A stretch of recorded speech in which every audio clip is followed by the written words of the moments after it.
ndabaramukije muri bihe bikomeye twibuka inzirakarengane z'abanyarwanda, abatutsi, abahutu, abatwa twavukijwe n'ishyano ryagwiriye igihugu cyacu imyaka 27 ishize, nyuma yo gusanga RPF yarapfunyikiye abanyarwanda amazi uko byinshi mu byo yabasezeranyije itabikoze. Aha navuga ubumwe n'ubwiyunge nyakuri bw'abanyarwanda, guca ubuhunzi, guca akarengane gashingiye ku moko, kubungabunga umutekano wa buri munyarwanda yaba uwe bwite cyangwa se uw'imitungo ye, kwimakaza uburenganzira bw'ikiremwa muntu no kwishyura kwizana kwa buri munyarwanda yaba mu Rwanda cyangwa se hanze. Twegereye abanyarwanda mu Rwanda cyangwa se hirya no hino ku isi, tubabaza u Rwanda bifuza, igihugu bibonamo. Ndashimira abo twafatanyije gukora uyu mushinga, ndashimira by'umwihariko abatanze ibitekerezo byabo, nshimira n'abadufashije mu bundi buryo bwose kugira ngo uno mushinga ushyirwe mu bikorwa. N'abatindi rero banyarwandakazi, mwihera amaso. U Rwanda nifuza ni igihugu kimeze gute? Ni igihugu gikurikije izina u Rwanda. Icyo ruvuga u Rwanda bivuga igihugu kitagira imipaka. Imipaka ikoranabuhanga ryayivanyeho isigara mu mitwe y'abategetsi n'abatekerereza igihugu, ariko iyo mipaka ivuyeho bagatekereza kuri miliyoni z'abanyarwanda zituye isi n'abakerarugendo bandi b'isi, hagatezwa imbere ibituma abantu bose bashaka kuhasura bakahasiga amafaranga bakazana ibitekerezo byabo, ntibikomeze kuba nk'ubu aho imishinga yose itekerezwa miliyoni 13 ziri mu kadomo kitwa Rwanda, aho abanyamahanga n'abavuga neza ubutegetsi gusa aribo bashora imari Kigali no mu Ruhengeri, ariko babitsa hehe? Muri Amerika ni Burayi. Abanyarwanda batuye isi yose kubabyaza inyungu nukureka buri wese agaterwa ishema n'uwo ari we, aho atuye, impano ye, umugisha we, imyemerere ye, ubwoko bwe, umwuga we, ubwenge bwe cyangwa ubuswa bwe, umuco wa sekuruza be, intwari zo mu muryango we, imivugire accent y'ikinyarwanda cye, byose bikamutera ishema, akahashora imari n'ibitekerezo nta rwikekwe rw'ejo hazaza. Ngiye nk'umwana w'umunyarwanda nifuza igihugu gifite amahoro, igihugu umuntu aryama akabyuka nta mpungenge z'uko asanga yabura irengero, cyangwa wese ku giti cye ko yabura irengero, cyangwa agafungwa kandi azira ubusa. Nifuza u Rwanda aho abanyarwanda bose bavuga amateka yabo uko yabaye kugira ngo tugere ku bumwe n'ubwiyunge nyabwo. U Rwanda nifuza u Rwanda aho abayobozi bakorera abaturage kandi buri muturage akibona muri ubwo buyobozi. U Rwanda nifuza ruzaba rurangwa n'imikonombya ibiri. Uwa mbere amabara yabo azaba ari abanyarwanda bose, haba abahutu, abatutsi, abatwa, ababuramoko, ndetse ndabumva ko ayo moko atabayeho yabuze ari ibyiciro by'ubudehe, abo bose bakiga kubana mu mahoro boroherana. U Rwanda nifuza ni u Rwanda rwiza, u Rwanda rw'amahirwe abana babo bose ntava. U Rwanda tuzabamo nk'abanyarwanda aho kugira ngo tubeho nk'abahutu, nk'abatutsi cyangwa nk'abatwa, cyane ko turi abavandimwe nk'uko duhuje umuco, ururimi n'ibindi. Hamwe n'ibyo ni ngombwa ko amateka y'igihugu cyacu yandikwa nta kubogama uko yabaye. U Rwanda nifuza ni u Rwanda rwiyunze, igihugu ushobora kuvuga nisanzuye, kuvugana n'umuturage nisanzuye, umuntu tudafitanye ibitekerezo tugashobora kuganira twumva rwose nta kibazo biteye.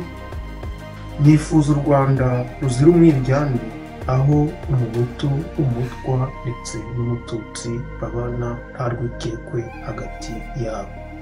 Nifuza u Rwanda rufite ubutabera buboneye kandi buboneye buri wese. Nifuza u Rwanda ruzira ingoyi.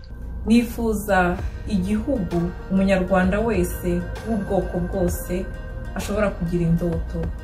Izo ndoto zubakwa zigahabwa uburenganzira zigahabwa urubuga nta vangura cyangwa nta totezwa ry'uko wenda umuntu yaba ashaka ibyawe. U Rwanda nk'ubu ngubu rwagombye kuba u Rwanda rugendera ku mategeko kandi ayo mategeko akabarengera bose. U Rwanda nifuza kubamo ni rwa Rwanda rushyira umuturage imbere. U Rwanda nifuza kubamo kandi ni u Rwanda rutarenganya umunyamakuru cyangwa umuhanzi kubera ibitekerezo yashyize hanze. U Rwanda nifuza kubamo ni rwa Rwanda rudahindura histoire y'igihugu. U Rwanda nifuza ni u Rwanda ruzira irondakoko na munyangire. Nifuza u Rwanda ruzira amacakubiri, aho buri munyarwanda abaho yishimye atari ukubaho mu bwoba. Nifuza u Rwanda aho buri muturage wese atanga ibitekerezo bye bikemerwa n'itangazamakuru bigenga. U Rwanda nifuza ni u Rwanda aho umuturage aryama agasinzira nta bwoba afite bwo guhungetwa. U Rwanda nifuza ni u Rwanda aho umuturage asura abavandimwe atikanga, agasabana, agasangira n'inshuti nta mususu. U Rwanda nifuza ni u Rwanda aho umuturage ahinga icyo ashatse akagitunyisha umuryango we, byashoboka agasagurira n'isoko. U Rwanda nifuza ni igihugu cy'amahoro, ni igihugu kibereye buri muvukarwanda wese aho ava akagera. U Rwanda nifuza ni igihugu kizira ubwoba, ni igihugu kizira umwiryane, ni igihugu cyuje ubusabane no kumva ko buri muntu afite uburenganzira bwo gutekereza ibyo ashatse kabone niyo byaba binyuranye n'ibyo we atekereza. Ubutabera buzaza nk'umurinzi w'ibyo byose maze burimbure wa muco wo kudahana. Ikibazo cy'ubuhunzi ni ikibazo gikomereye umuryango nyarwanda. Abanyarwanda benshi barahunze ndetse hari n'abahunze inshuro nyinshi cyane bahunguka bakongera bagahunga. Ubuhunzi bwagiye buterwa n'ubuyobozi bubi bwaranze igihugu cyacu, aho bamwe bimakazwa mu gihe abandi batotezwa. Byanatujyanye no mu byaha bikomeye, harimo ibyaha bya jenoside, ibyaha by'ubwicanyi bwibasiye inyokomuntu, ibyaha by'intambara ndetse n'iyicarubozo. Ariko nk'umunyarwanda mfite icyizere cy'uko ayo mateka mabi ashobora kurangira mu gihugu cyacu.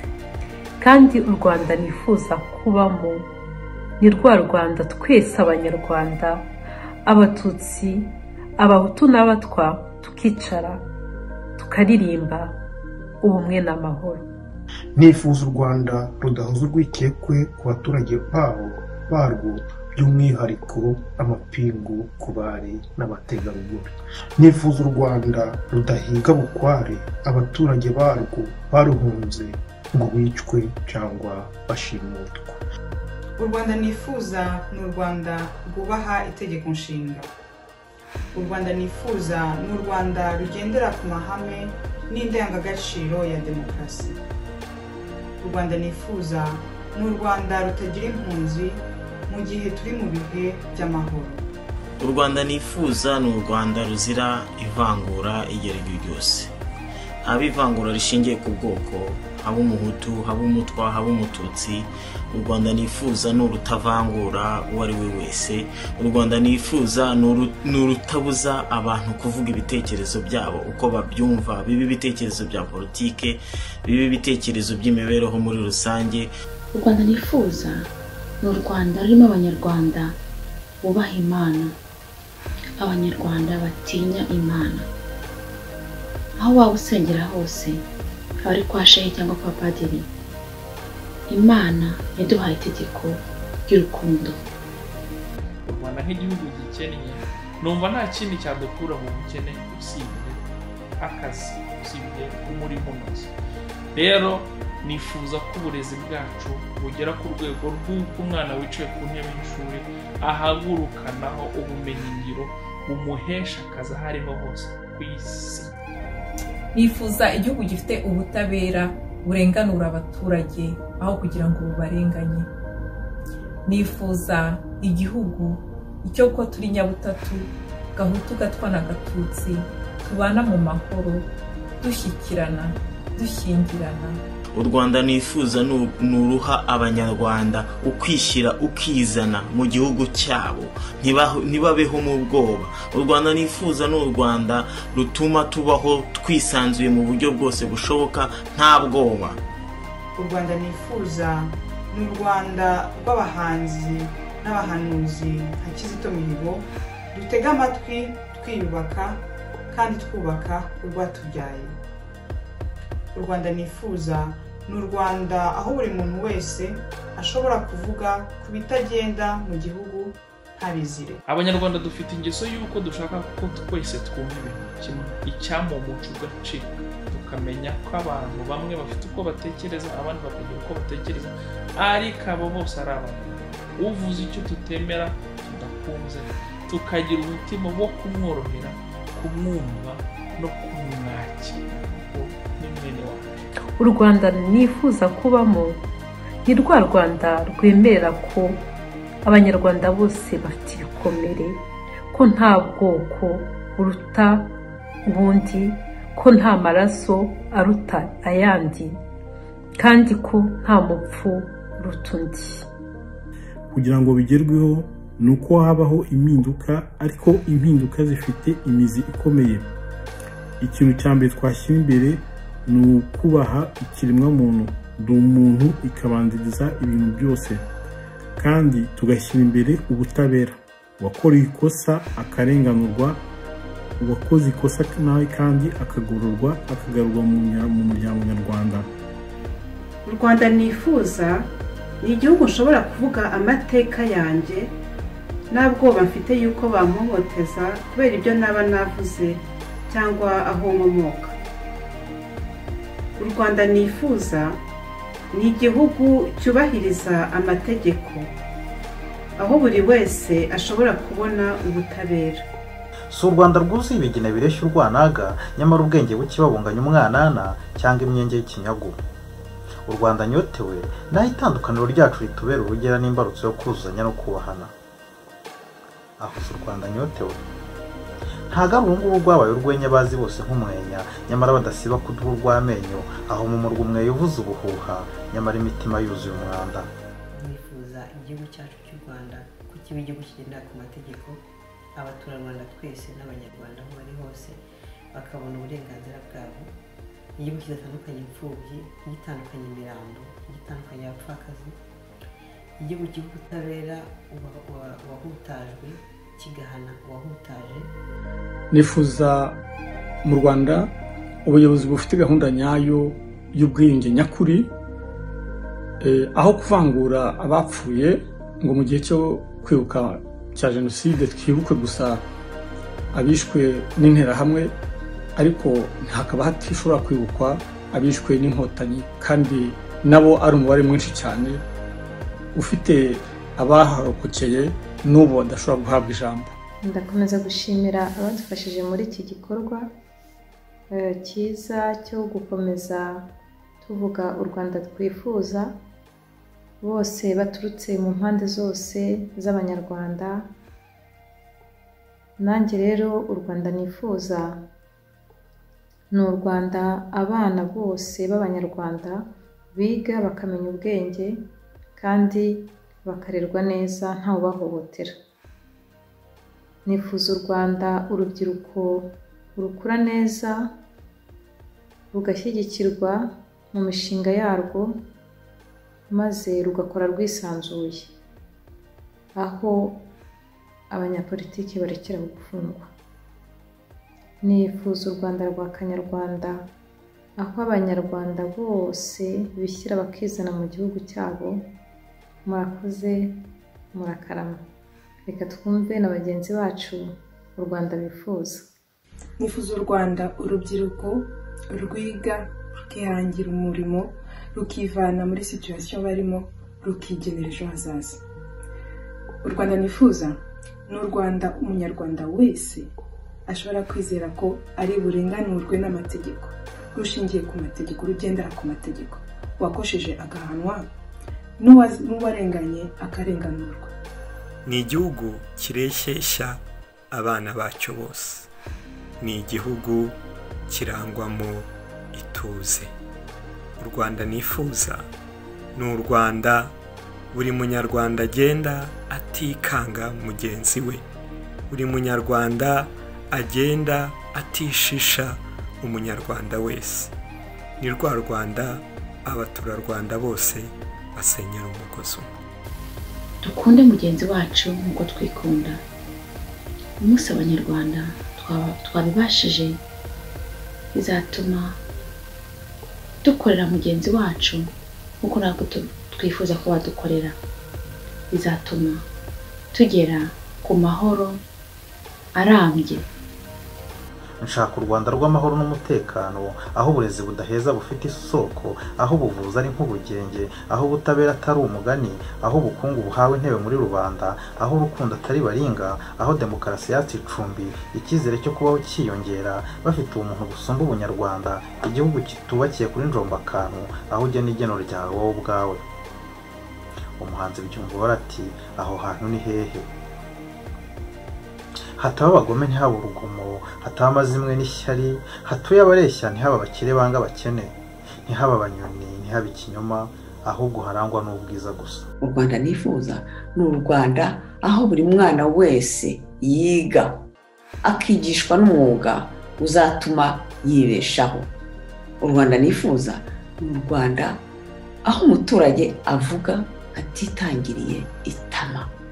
U Rwanda nshaka ni u Rwanda rudahonyora uburenganzira bwa kiremwa muntu.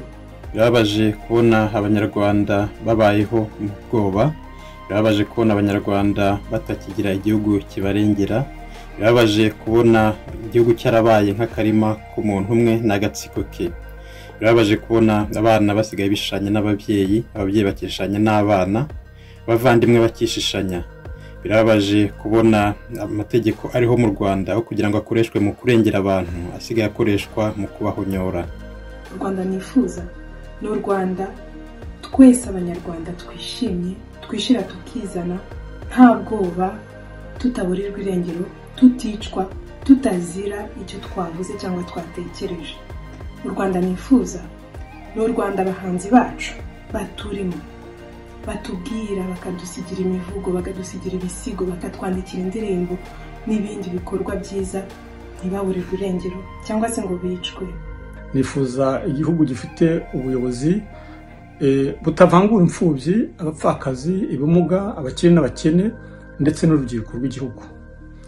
Ndifuza kubona mu Rwanda hari abategetsi bumva kandi bakunda aho bakorera, aho gutonesha bamwe ngo batoteze abandi nk'uko byakomeje kuba uruhererekane kuva ku gihe cy'ubwami kugeza magingo aya.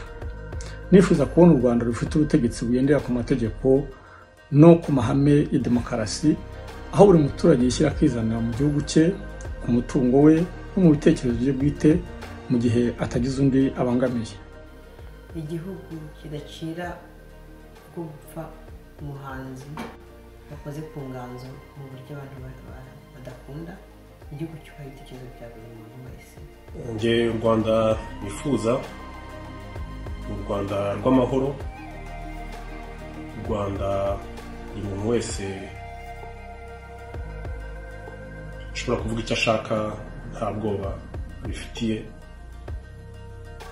Nifuza u Rwanda rufite ubushake bwo kurenganura abantu. U Rwanda nifuza ubu ngubu ni u Rwanda rurimo ubutabera, ruzira kubeshya kandi rwiyunze. Ikinyoma cyahawe intebe, niyo mpamvu twumva kigomba gucika. Tukubaka uburenganzira bwa kiremwa muntu twese hamwe, ntihagire abantu bafata nk'aho igihugu ari icyabo, bakigize nk'aho ari akarima ababyeyi babo babasigiye nk'uko ba Kagame na FPR bayoboye babigenza. N'u Rwanda umunyarwanda wese agomba kugira uburenganzira mu bimukorerwa, agafata ibyemezo mu bimukorerwa. N'u Rwanda buri muntu wese agomba kuba yagira uburenganzira ku mutungo kamere. U Rwanda nifuza naho amoko, uturere bitazongera na rimwe kuba intandaro y'urwango, ipfunwe cyangwa ubwicanyi mu banyarwanda. U Rwanda nifuza naho buri munyarwanda azajya areba mugenzi we akamubonamo inshuti, umuvandimwe cyangwa umukozi bafatanya kwiteza imbere no guteza imbere igihugu cyababyaye. U Rwanda nifuza n'u Rwanda rurimo umutekano, aho umuntu atazira ibitekerezo bye. Wajya mu munyururu ukamaramo imyaka utazi igihe uzaviramo, unekwa na bagenzi bawe n'ababyeyi bawe n'abana bawe. U Rwanda nifuza naho uhura na bagenzi bawe baguha amafunguro cyangwa se ibyo kunywa ukabitekerezaho kabiri, wibaza nimba bagukiramo akantu mu mazi cyangwa se mu biryo. Hari abantu benshi bafungiye akarengane, kandi hari n'abandi bari hanze bakagombye gufungwa badafunze, cyane cyane bijyanye n'amateka twaciyemo yo muri 1994. Hari benshi bafungiye akarengane n'abandi bari hanze batafunzwe. Icyo twifuza nk'u Rwanda rwiza rutubereye nuko hazabaho iriya komisiyo y'amahoro n'ubumwe no kubwizanya ukuri kugira ngo igihugu cyacu twongere tugishyire mu nzira nziza. U Rwanda rero nifuza ni u Rwanda abanyarwanda bese tugomba kubamo hatagendeye ku moko nk'uko bikorwa. Ni u Rwanda umuhutu n'umututsi bagomba kubana, nta bintu byo kuvuga ngo uyu nguyu ni uyoboye, uyu nguyu ni ikigarasha bitewe n'uko asa cyangwa se n'imitekerereze cyangwa se n'ibyo avuga. U Rwanda nifuza ni u Rwanda aho buri munyarwanda wese abasha kuvuga ikimuri ku mutima cyose, ntibabimuzize bamufunge cyangwa ngo bamwice. Ni u Rwanda aho umucuruzi akora ubucuruzi bwe atagombye gutanga umusanzu ngo mwishyakire. U Rwanda nifuza naho umuntu ashobora kugenda mu gihugu cyose akagenda nta kibazo afite. U Rwanda nifuza n'indoto, ariko nyamara nshobora kuzazikabya.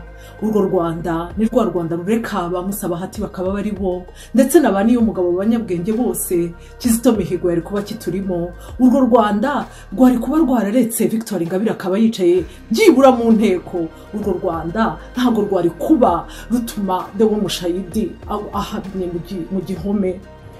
Yewe u Rwanda nifuza ni igihugu kiyoborwa n'abo abaturage bihitiyemo, aho kuyoborwa n'igisirikare cyangwa se abantu nka Kagame biha 99% y'amajwi, aho uburenganzira bwa buri muntu bwubahirizwa, umuturage akabaho agashaka imibereho nta gitugu cya leta kimuriho, batamutwara n'udukeya yakoreye. Urwo Rwanda ni rwa rundi Rwigema yari yararose. Ni ukuri si ukubabeshya, n'u Rwanda ruri kumwe. Rwanda we dohora. U Rwanda ntifuza rero ni rwa rundi rw'amagorofa ndetse ngo n'ingagi, rimwe na rimwe rw'urumogi, ndetse bakavuga ngo amakawa aturusha ubuntu. Wa Rwanda nifuza we washyize Kanyarwanda imbere, ndetse gatwa kaza tukicarana mutanyaka ijambo. Ntababwiye ko nifuza u Rwanda rurimo bayidamange igihumbi, tukabareka bakirerera abana ariko bakomeza kutunenga. Mbe baba banenga iki ko haba huzuyemo bawuringiye Imana gatagusa? U Rwanda rw'abanyarwanda bafite ibitekerezo bitandukanye, nta n'umwe wumva yuko yakagombye guhora mugenzi we ibitekerezo bye. Ibitekerezo bitandukanye nibyo bizatugeza ku iterambere ritandukanye. Nta munyarwanda utazi ejo bundi byabaye ku nshuti yacu Kizito Mihigo, inzira y'umusaraba yanyuze kugera aho yicwa azira ibitekerezo bye. Naho iyicwa rubozo, kuburirwa irengero, gutotezwa no kwicwa k'umuntu uwo ari we wese ugize icyo anenga ubutegetsi buriho byahagarara burundu, bigasigara ari nk'imigani ducira abana bakavuga ngo murabeshya ibyo bintu ntabwo byabayeho. Nifuza u Rwanda rutekanye, u Rwanda rufite amahoro, u Rwanda umubyeyi abyara akabyara neza, akarera, akonsa, agakuza, umwana akajya ku ishuri akaziga neza, nta ntambara imuri ku mutwe. Ni u Rwanda rutarobanura amoko cyangwa akarere. Ni u Rwanda aho buri munyarwanda wese yakwibuka abe bapfuye. Birababaje kubona abantu babereyeho kubaho nk'abacakara aho kugira ngo babeho nk'abene gihugu. Birababaje kubona aho kugira ngo umuntu abone akazi kubera ko yize afite n'ubushobozi, ahubwo asigaye abona akazi kubera ko aziranye na afandi runaka cyangwa se yabanje gutandaraza. u Rwanda nifuza ni u Rwanda abantu bafite ubumuntu, umuntu akamenya uwundi, umuturanyi akamenya uwundi, umwana akaba umuryango kandi akarerwa n'umuryango. U Rwanda nifuza naho imibereho myiza y'abaturage ariyo nshingano ya mbere y'umuyobozi, kuko umuyobozi yatowe n'umuturage kandi ahembwa n'umuturage. Nifuza u Rwanda abanyarwanda bose ucya bakiga, ukabyuka ukava iburasirazuba ugataha iburengerazuba, ntuburirwe irengero ugeze mu nzira. Nifuza u Rwanda abanyarwanda bose basabana, ngaho tugatwa n'abatutsi, tukicara tukabumva, tugasangira nk'uko byahoze. Urwo ni rwo Rwanda nifuza, niyo mpamvu navuze ngo ni u Rwanda rw'umunyarwanda. Ntabwo nari kubasha kuvuga buri wese, ariko byibura nashimye abanyarwanda benshi cyane. Nifuza yuko u Rwanda rwazagira izo nizo ndoto mfitiye abana bacu, nubwo nge ntarubona, ariko ndababwiye ngo izo ndoto umunsi umwe tuzazikabya. Nta burenganzira bwizana, nta kwishyira ukizana byizana. Niyo mpamvu nshishikariza urubyiruko cyane cyane guhaguruka rukamenya yuko rugomba kugira uruhare mu bibakorerwa. Igihugu cyitondera ko kubaho Uwiteka ryo tangiriro ry'ubwenge, ko kuva mu byaha ariko kujijuka. Igihugu cyanga urunuka ibintu tubona mu migani Uwiteka yanga urunuka, havuga ngo amaso y'ubwibone supremacy, ururimi rubeshya, umuntu ugambirira ibi mu mutima we, amaguru yihutira kugira urugomo, umuntu uvusha amaraso utariho urubanza, umuntu w'indariko mu kuvuga ibinyoma, n'umuntu uteranya abavandimwe. Nifuza u Rwanda aho abanyarwanda bose bazaba bashobora kumenya yuko bagomba gutora ibitekerezo by'umuntu wiyamamaje n'imigambi ye, aho kumutora bashingiye ku mabinga, bashingiye ku mazuru, bashingiye ku bukuri bwe cyangwa se uburebure bwe.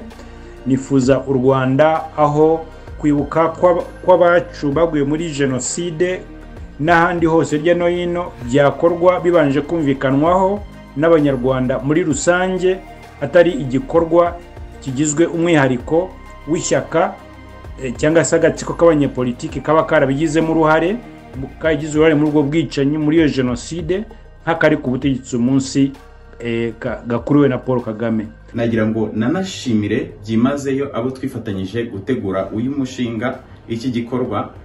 Nkanashimira byimazeyo cyane abemeye gutanga ibitekerezo byabo batubwira u Rwanda bifuza. Murabibona ko byose ari ibitekerezo byiza, ibitekerezo byubaka. Mbega u Rwanda rwiza twaba dufite ibi bitekerezo bishyizwe mu bikorwa. Inshingano yacu rero ni ukubiharanira kugira ngo bino bintu uru Rwanda twifuza rushyirwe mu bikorwa, kandi bitinde bitebuke tuzarugeraho buri wese natanga umuganda we, aho kwibwira ko abandi bazabimukorera cyangwa se ko hari ababishinzwe. Amaso yaheze mu kirere, burya koko ngo icyizere kiraza amasinde. Ibyo wacu ndabireba bikandenga, ntago nabona aho mpera mbaza iby'u Rwanda, kuko n'inzuzi zanze kwera ngo aha wenda tuzakizwa n'indabo.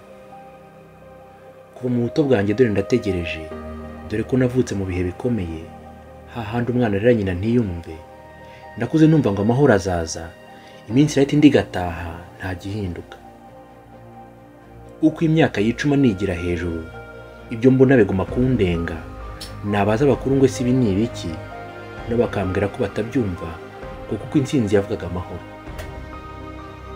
Bakuru banjye bagannye urugamba, rumwe rw'amasasu ureka iby'amagambo, bamena amaraso yabo nta gushidikanya, kuko buri gihugu ni nk'umuryango, barakitangiye ngo tugire amahoro.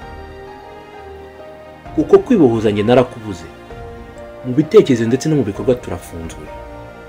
Ahubwo dukoma amashyi maze butore dushinjagire dushira, niba ngombwa twirengagiza ibigoramye.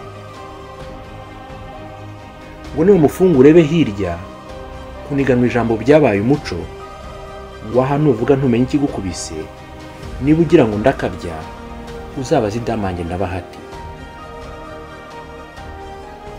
Amaso yaheze mu kirere, dutegereje abacu baburirwa irengero, uko bwije uko bukeye dutaka umuntu, aho kudufasha ngo aboneke bakaducyaha, yanaboneka akaza yemera ibyaha atakoze.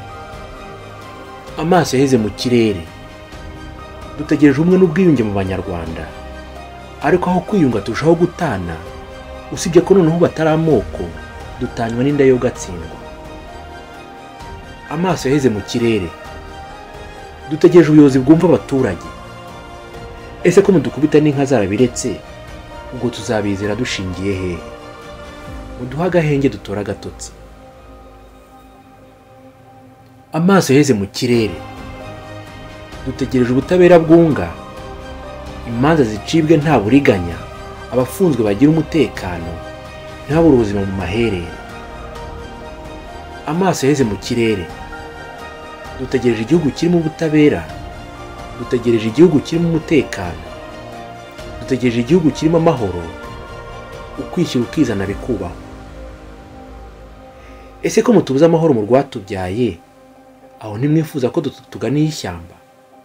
Nako ngo byabaye iterabwoba, kandi namwe ariko mwatashye, kandi ni mu gihe kuko ikibi kirarwanywa.